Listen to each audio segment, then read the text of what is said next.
Before we begin, I've got a couple recommendations. First off, I would watch this video on 1.25 or 1.5 speed. If you're on YouTube, go to settings, click speed, and then adjust it however fast you want. Second option, while you're watching this video, I would highly recommend having a tangible model to work with. And my last recommendation would be don't take notes. If you have that tangible model, work with it while you're watching all of these videos and try to memorize it as you go along. Taking notes quite often is incredibly tedious and you don't get anything from it. So it would be much better for you to watch the entire video 2 or 3 times all the way through, working with the model, than to take notes through it once. Let's go.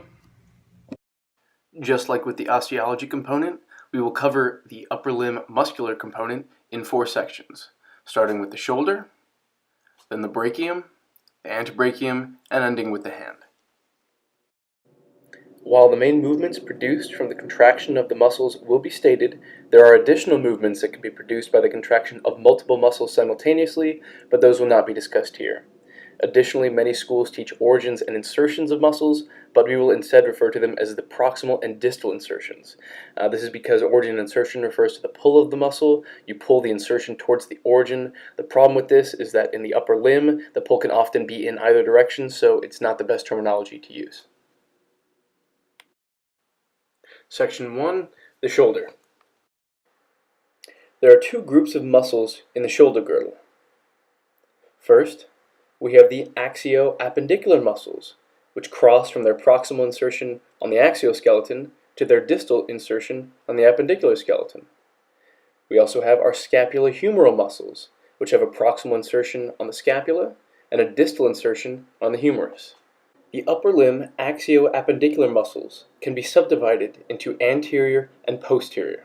We'll begin with the anterior axio-appendicular muscles, being the pectoralis major, pectoralis minor, subclavius, and serratus anterior muscles. The pectoralis major muscle has 2 proximal insertions because the muscle has 2 heads, a sternocostal head with a proximal insertion on the sternum and superior 6 costal cartilages, and a clavicular head, which inserts onto the medial 1/2 of the clavicle. Both of these heads unite laterally in a single distal insertion in the lateral lip of the intratubercular sulcus of the humerus. When both heads of the pectoralis major muscle contract simultaneously, it produces adduction and medial rotation of the humerus. Acting independently, the clavicular head will flex an extended shoulder, and the sternocostal head will extend a flexed shoulder. If we now remove the pectoralis major muscle, we can see the pectoralis minor with a proximal insertion on ribs 3 through 5, and a distal insertion on the coracoid process of the scapula. When the pectoralis minor muscle contracts simultaneously with the posterior axio-appendicular muscles, it will draw the scapula inferomedially and tight against the thoracic cage, thus stabilizing the shoulder girdle. If it acts with the axio-appendicular muscles preventing anterior deviation of the scapula, it will elevate ribs 3 through 5. We can now remove the pectoralis minor muscle and one of the ribs, and we can zoom in on the subclavius muscle. This muscle has a proximal insertion on the anteromedial part of the first rib, and a distal insertion on the inferolateral aspect of the clavicle near the insertion of the coracoclavicular ligaments. The function of the subclavius muscle is to anchor the clavicle near the thoracic wall and to protect all of the underlying structure. This includes the axillary artery and the nerves of the brachial plexus. The last anterior axio-appendicular muscle we need to discuss is the serratus anterior. Now, real quick, let's review our osteology of the region. Remember, the anterior surface of the scapula is concave to a degree similar to the convex surface of the thoracic ribs to which it is posteriorly associated. And remember from the osteology section, this creates that scapulothoracic joint. Well, the serratus anterior inserts on the anteromedial border of the scapula, as you can see here. It then wraps around the side of the thoracic cage to insert onto the anterolateral aspect of the upright ribs. The function of this muscle is protraction of the scapula, which means it moves the scapula in an anterior direction, and it also holds the scapula tight against the thoracic cage. Now, if we remove the scapula, you can see how the serratus anterior kind of looks like a fan or a wing-shaped muscle. When we discuss nerves, we'll talk about how 5, 6, and 7 nerve roots create the long thoracic nerve. So 5, 6, and 7 will then fly you to heaven because they innervate the serratus anterior. Alright, now we can move on to the posterior axio-appendicular muscles, being the trapezius, the latissimus dorsi, levator scapulae, and both rhomboid minor and major. The trapezius muscle has 3 parts, and thus has 3 proximal and 3 distal insertions. The superior part has a proximal insertion on the nuchal ligament, which runs from the external occipital protuberance of the occipital bone along the spinous process of all 7 cervical vertebrae. The middle part has a proximal insertion on the spinous processes of T1 through T4, and the inferior part has a proximal insertion on the spinous process of T5 through T12. The distal insertions of the trapezius will be more ideally viewed from a more superior to inferior view. The superior part of the trapezius has a distal insertion into the superior aspect of the lateral 1/3 of the clavicle. The middle inserts onto the acromion, and the inferior part of the trapezius has a distal insertion on the superior aspect of the spine of the scapula. Because the trapezius is such a large muscle, with different levels of insertion proximally and different areas of insertion laterally, the 3 different parts of the trapezius will each have a different function. The superior part will elevate the scapula, the middle part will retract the scapula, and the inferior part will depress the scapula. Next we have the latissimus dorsi. And you'll notice that the inferior part of the trapezius and the superior part of the latissimus dorsi overlap with their insertions on the thoracic spinous processes between T7 and T12. The latissimus dorsi is another large muscle. It has proximal insertions on the spinous processes of T7 through T12, on the spinous processes of L1 through L5. It also inserts onto the sacrum. It ties into the thoracolumbar fascia, and it inserts onto the posterior 1/3 of the iliac crest. The latissimus dorsi has 2 distal insertions. It inserts into the inferior angle of the scapula and also into the intertubercular groove of the humerus, as you can see, which is located more anteriorly. The latissimus dorsi functions to adduct, medially rotate, and extend the humerus, and due to the slight insertion on the inferior aspect of the scapula, it will also slightly aid in retraction. Next we have our levator scapulae muscle, which unfortunately due to the black background it is difficult to see, but this muscle has a proximal insertion in the transverse processes of C1 through C4. Now note, transverse processes, not spinous processes like latissimus and trap. And it also has a distal insertion into the superior angle of the scapula. As the name suggests, levator scapulae elevates the scapula superomedially. The last 2 posterior axio-appendicular muscles are rhomboid minor and rhomboid major. Rhomboid minor has a proximal insertion on the spinous process of C7 through T1, whereas rhomboid major inserts on the spinous processes of T2 through T5. To differentiate them, the distal insertions are helpful, because rhomboid minor typically inserts on the medial border of the scapula above the spine, and rhomboid major typically inserts onto the medial border of the scapula below the spine. The main movements of both rhomboids are to retract the scapula and to depress the glenoid cavity. Now I know what you might be thinking to yourself, hey Shane the shoulder guy, I understand movements of the scapula like elevation and depression, but how does contraction of the rhomboids actually depress the glenoid cavity? So think of the acromioclavicular joint that I just outlined in that orange point right there. Think of that as the fulcrum or axis of rotation. So if the rhomboids pull in a superomedial direction, it'll cause rotation around that axis of the acromioclavicular joint and will thus depress the glenoid cavity. Time to do all of the scapulohumeral muscles. So this is the deltoid, all of the muscles of the rotator cuff, and the teres major muscle. The deltoid muscle is very similar to the trapezius in a lot of ways.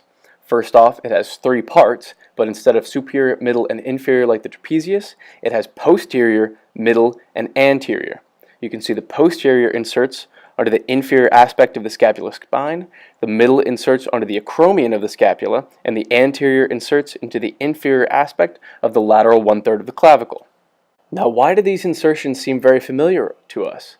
Well, if you remember, the trapezius has 3 parts, and they all insert in the exact same parts as the deltoid, except on the superior aspect. So the superior part of the trapezius inserts onto the superior lateral aspect of the 1/3 of the clavicle. The middle part inserts onto the superior aspect of the acromion, and the inferior part inserts onto the superior aspect of the scapular spine. The anterior muscle belly of the deltoid will cause flexion and medial rotation of the humerus. The middle will abduct the humerus, and the posterior belly will extend and laterally rotate the humerus. So now we are looking at a lateral to medial view, and if we go ahead and get rid of the head of the humerus, we can zoom in on the 4 sits muscles that comprise the rotator cuff. As we rotate the model, you can see how the tendons actually do form a cuff around the head of the humerus. And they are the sits muscles, so SITS, standing for supraspinatus, infraspinatus, teres minor, and subscapularis. The supraspinatus muscle has a proximal insertion in the supraspinous fossa of the scapula and a distal insertion under the superior facet of the greater tubercle of the humerus. It functions to do the first 15 degrees of abduction. After that, the medial head of the deltoid takes over for the rest of the 90 degrees. The next muscle is the infraspinatus, and as the name suggests, it has a proximal insertion in the infraspinous fossa of the scapula. The distal insertion is the middle facet of the greater tubercle of the humerus. The main movement is lateral rotation of the humerus. The teres minor muscle has a proximal insertion in the lateral border of the scapula. The distal insertion is the inferior facet of the greater tubercle of the humerus. The main movement is, like the infraspinatus, lateral rotation of the humerus. The final muscle of the rotator cuff is the subscapularis, which has a proximal insertion in the subscapular fossa and a distal insertion onto the lesser tubercle of the humerus. Its main movement is adduction and medial rotation.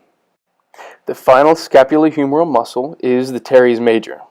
It has a proximal insertion in the inferior angle of the scapula and a distal insertion in the intertubercular groove of the humerus distal to the insertion of the pectoralis major.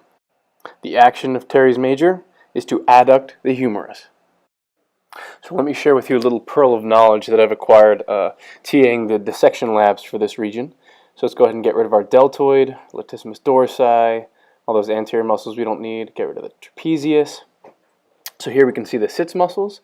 We have on top the supraspinatus, infraspinatus, and teres minor, all coming together to form that rotator cuff. But quite often during your dissections you'll realize that the infraspinatus and the teres minor muscle can be joined at this point. And it's also possible for the infraspinatus, teres minor, and teres major to all be conjoined as you go medially. So one important landmark to look for while you're doing this, the long head of the tricep, as it goes superiorly to insert on that infraglenoid tubercle of the scapula, it'll come between the teres major and the teres minor muscles right there. So look for that in your labs to be able to differentiate, because a lot of students who don't see that will end up shredding all of the muscles. So we have successfully learned all of the axio-appendicular muscles and the scapulohumeral muscles. But let's take a moment right now to take advantage of one of the great uses of the anatomage table, in that it renders really fantastic cross sections. So let's switch from an anterior to posterior to a medial to lateral view. And if we zoom in, we can see that we are looking at a cross section of the scapula. So I'll outline now the supraspinous fossa and its contents being the supraspinatus. We have the infraspinous fossa and its contents being the infraspinatus. More anteriorly, we have the subscapular fossa and its contents being the subscapularis. If we now rotate for a posterior to anterior view and remove the deltoid, we can see the remaining muscles. We have two muscles being split by the long head of triceps. So on top, that is teres minor, long head of triceps coming in between, and then teres major on bottom. Now if we rotate for an anterior to posterior view, you'll see that we're ready to start tackling the muscles of the brachium. Section 2, the brachium. There are only 5 muscles in the brachium, 3 in the anterior or flexor compartment, and 2 in the posterior or extensor compartment. Because there are so few, we'll tackle all of them together. So I'm going to remove the biceps brachii for just a moment so that we can see the most proximal muscle in the anterior or flexor compartment of the brachium, which is the coracobrachialis. This muscle has a proximal insertion on the coracoid process of the scapula and a distal insertion in the middle 1/3 of the medial aspect of the humeral shaft. Now think for a second, what else inserts on that coracoid process of the scapula? And that would be pectoralis minor. The coracobrachialis does assist with the flexion and adduction of the humerus, but it is what is known as a shunt muscle, meaning that its main function is not to produce movement, but rather to resist dislocation. So the coracobrachialis muscle resists inferior dislocation of the humerus at the glenohumeral joint. The next muscle is the biceps brachii. Think one muscle with two heads. The short head inserts onto the coracoid process of the scapula. Now, if you remember from the osteology component, the long head of the biceps brachii, that tendon blends into the superior labrum at the supraglenoid tubercle. So the tendon has a long path through the intertubercular sulcus and is covered by the transverse humeral ligament. The biceps brachii inserts distally in the radial tuberosity of the radius. However, the tendon also blends into the bicipital aponeurosis. The biceps brachii aids with flexion, but it is the primary supinator of the forearm. Additionally, the short head of the biceps brachii is a shunt muscle and resists inferior dislocation of the humerus. The last muscle in the anterior or flexor compartment is the brachialis. This muscle has a proximal insertion on the distal one half of the anterior shaft of the humerus and a distal insertion into the coronoid process and ulnar tuberosity. While the biceps brachii is the primary supinator of the forearm, it is the brachialis that is the primary flexor of the forearm. Let's rotate the model for a posterior to anterior view and discuss the two muscles in the extensor compartment of the brachium. The triceps brachii is one muscle with three heads. The long head is located more medially and has a proximal insertion in the infraglenoid tubercle of the scapula. The lateral head, obviously located more laterally, has a proximal insertion in the posterior shaft of the humerus superior to the radial groove. Finally, and deepest, is the medial head, with a proximal insertion in the posterior shaft of the humerus inferior to the radial groove. All three heads merge inferiorly into the triceps tendon that inserts into the olecranon of the ulna. Medial and lateral heads of the triceps are the main extensors of the antebrachium. The long head is a shunt muscle, much like the coracobrachialis, in that it resists inferior dislocation of the humerus. The final muscle in the brachium is the anconeus. This muscle has a proximal insertion on the lateral epicondyle of the humerus and a distal insertion on the side of the olecranon and proximal lateral surface of the shaft of the ulna. The main function of the anconeus is to weakly assist with extension, but more importantly, it assists with the stabilization of the elbow joint. Section 3, the antebrachium. Now we're going to tackle all of the muscles of the antebrachium. Now this will be the most complicated section that we cover. There are two compartments. You have the anterior or flexor compartment, and you have the posterior or extensor compartment. In the anterior compartment, you have 4 superficial, 1 intermediate, and 3 deep muscles. And in the posterior extensor compartment, you have 6 superficial, 1 deep, and 4 outcropping muscles. Now, up to this point, we have memorized all of the exact proximal and distal insertions and all of the movements of the muscles. In the antebrachium, we're not going to go over exact, sentence-long proximal and distal insertions, because most of the time you don't need it. I, of course, don't know what your professors will exactly require, but the versions that I'm going to show you here, I hope will be far easier for you to remember. There are 4 superficial muscles in the anterior or flexor compartment of the antebrachium. All 4 of these muscles have a proximal insertion onto the medial epicondyle of the humerus. An easy way to remember these 4 muscles is to put the thumb of your right hand on the medial epicondyle of your left and lay all 4 fingers across your left antebrachium. Your index finger will be your pronator teres, your middle finger will be your flexor carpi radialis, your ring finger will be your palmaris longus, and your pinky will be your flexor carpi ulnaris. Those can be remembered by saying pass, fail, pass, fail.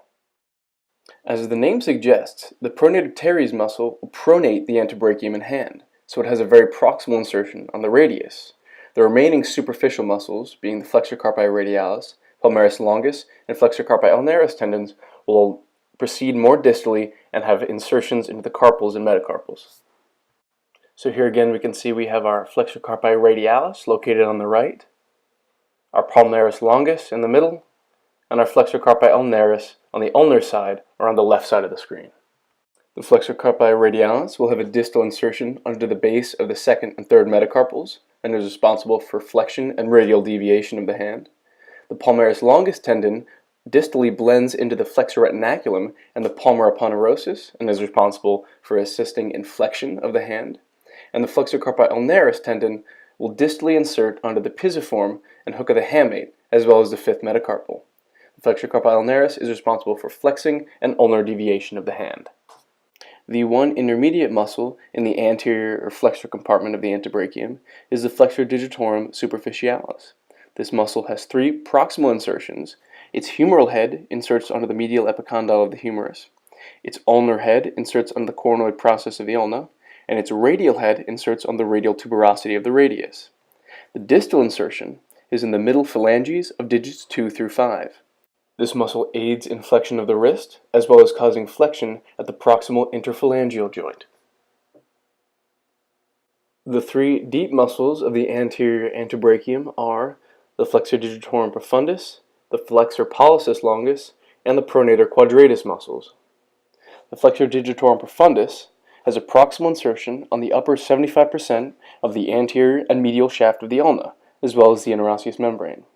It has a distal insertion in the distal phalanges of digits 2 through 5. The main function is flexion of the wrist and of the distal interphalangeal joint. The flexor pollicis longus muscle has a proximal insertion on the anterior surface of the radius and the interosseous membrane.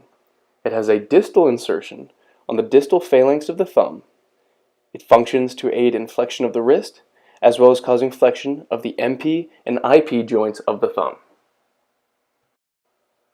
Because of the insertions of the pronator quadratus being at the same level away from midline, we consider them both proximal insertions.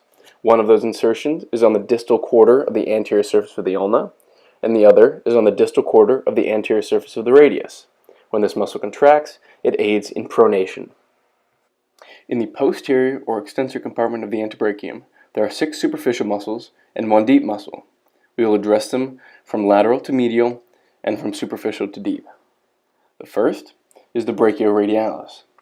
This muscle has a proximal insertion on the upper 2/3 of the lateral supracondylar ridge of the humerus. It is a distal insertion on the base of the styloid process of the radius. This muscle is what is known as a beer drinking muscle, in that it is effective at flexion when the hand is mid-pronated, meaning that the styloid process of the radius is facing superiorly. The next muscle is the extensor carpi radialis longus, with a proximal insertion on the inferior 1/3 of the lateral supracondylar ridge of the humerus, and a distal insertion on the base of the second metacarpal. This muscle functions to extend and radially deviate the hand. You'll recall that the 4 superficial flexors of the antebrachium all insert on the medial epicondyle of the humerus. Well, similarly, the last four superficial extensor muscles of the posterior antebrachium all insert proximally on the lateral epicondyle of the humerus. From lateral to medial they are the extensor carpi radialis brevis, which has a distal insertion on the base of the third metacarpal and functions in extension and radial deviation of the hand. The extensor digitorum has a distal insertion in the extensor expansions of digits 2 through 5. Now, the extensor expansions are very important anatomical features, but it can be somewhat confusing, so we'll put that topic on hold for now, and we'll address it in a little bit. The extensor digitorum functions to extend the digits primarily at the MP joints and then secondarily at the IP joints.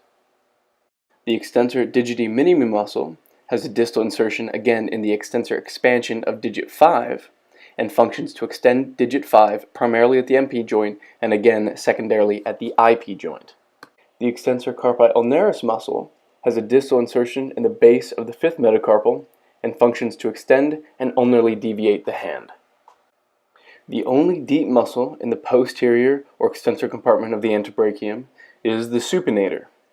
This muscle has a proximal insertion on the lateral epicondyle of the humerus and the posterolateral aspect of the ulna, and a distal insertion under the anterior and proximal 1/3 of the radial shaft. As the name implies, this muscle is responsible for supination, but if you recall from earlier, it is not the primary supinator. The primary supinator of the antebrachium is the biceps brachii. 3 of the 4 outcropping muscles that we need to address have insertions on the ulna. First we have the abductor pollicis longus, then extensor pollicis longus, and then extensor indices. The abductor pollicis longus muscle, as I said, has a proximal insertion on the proximal 1/3 of the posterior shaft of the ulna. It has a distal insertion into the base of the first metacarpal, and as the name implies, it abducts the thumb. Next, we have the extensor pollicis longus muscle with a proximal insertion onto the middle 1/3 of the posterior ulna and a distal insertion into the distal phalanx of the thumb. And as the name implies, it'll extend the distal phalanx of the thumb. The extensor pollicis brevis muscle has a proximal insertion on the distal 1/3 of the posterior ulna and a distal insertion on the proximal phalanx of the thumb. This muscle will extend the proximal phalanx of the thumb.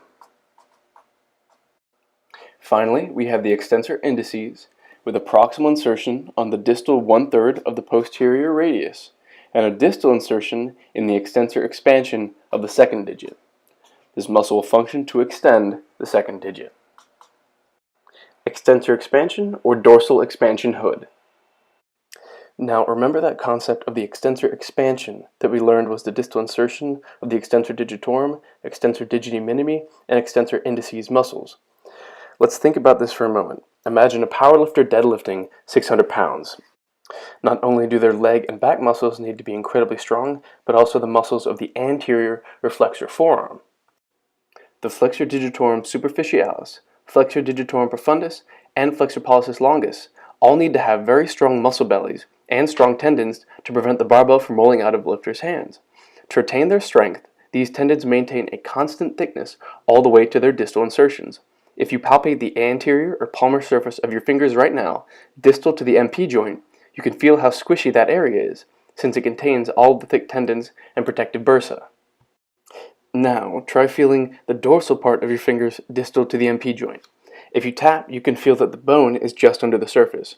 If we think about it, there are no competitions for people who can keep their fingers extended with weights balanced on them. This is because our extensors are comparatively weak, and unlike the anterior antebrachial digital flexors, the posterior antebrachial digital extensors, being the EDM, ED, and EI, do not maintain their thick tendons all the way to the distal insertions. Instead, all of the tendons blend distally into an oblique intertendinous connection known as the extensor expansion or the dorsal expansion hood. The dorsal expansion hood is an aponeurosis that wraps around either side of metacarpals 2 through 5 and inserts anteriorly into the palmar ligament. Distally, each hood has a thick median band that inserts into the base of the middle phalanx and 2 lateral bands that pass around the median band and unite over the middle phalanx and insert into the base of the distal phalanx. Important note, digits 2 through 5 all have dorsal expansion hoods, but if you recall the outcropping muscles from the deep posterior antebrachium, with the exception of the extensor indices, that's meaning the abductor pollicis longus, extensor pollicis longus, and extensor pollicis brevis, all of those muscles maintain thick tendons all the way to their distal insertions in the thumb. In other words, the thumb does not have a dorsal expansion hood. So here we have a really nice high-res regional scan of the hand. We can remove the skin, lymphatics, arteries, and nerves. And now we've got a really great 3D rendering. And let's associate ourselves with the level that we're on right now. We've got our humerus right here, which means we've got the olecranon of the ulna right here. And that means that the left side of the screen is posterior, the right side of the screen is anterior. Now if we follow this cross-section as we go inferiorly, we can see the orientation of the radius and ulna, and if you haven't noticed on these models, they're not in anatomical position. The hand is slightly pronated. So let's now identify our extensor digitorum muscle belly here, and here are the flexor digitorum superficialis and flexor digitorum profundus muscle bellies. Now we're going to continue going inferior, and let's follow these as the extensor digitorum tendons turn into that extensor expansion hoods, while the FDS and FPS muscle tendons maintain their thickness all the way to their distal insertions. So let's make sure you stayed with me. We've got our flexor digitorum superficialis and our flexor digitorum profundus. And here we have our extensor indices tendons that have already left the muscle and are now starting to run as individual tendons. Let's keep following them down. And it would actually help a little bit, I think, if we took away the hand ligaments. It'd probably clear up our view. There we go. And it's at this level that you can see the flexor digitorum superficialis tendon bifurcate around the flexor digitorum profundus. So two superficialis, one long profundus right in the middle. Let's zoom in for a better look. Keep following them. So we've got our flexor digitorum superficialis, more superficial, and then profundus, more deep. The superficialis tendon will then bifurcate around the flexor digitorum profundus tendon for its insertion on the middle phalanges of 2 through 5, and the profundus will continue to its insertion in the distal phalanges of 2 through 5. Section 4, the hand. Now finally we've reached the last section of this component, and I assure you the worst is behind you. So what we're going to do is we're going to look at a cross-section of the hand, a little bit distal to the wrist, and we can see the 5 compartments of the hand. Anteromedially, we have the thenar compartment. Anterolaterally, we have the hypothenar compartment. Anteriorly, we have the central compartment. Just posterior to that is the adductor compartment. And then posteriorly, we have the large interosseous compartment. So in the hand, we're not going to worry too much about exact origins and insertions. And the names of the muscles imply their actions. So long as you understand, adduction, flexion, opposition, all of those movements, you'll have no problem in understanding this region. For all of these hand muscles, we will remove them as we identify them. First, we have the adductor pollicus brevis, then the flexor pollicus brevis, and then the appons pollicus. Now we'll examine the thenar compartment. First, we have the abductor pollicus brevis, then the flexor digiti minimi brevis, and finally the appons digiti minimi.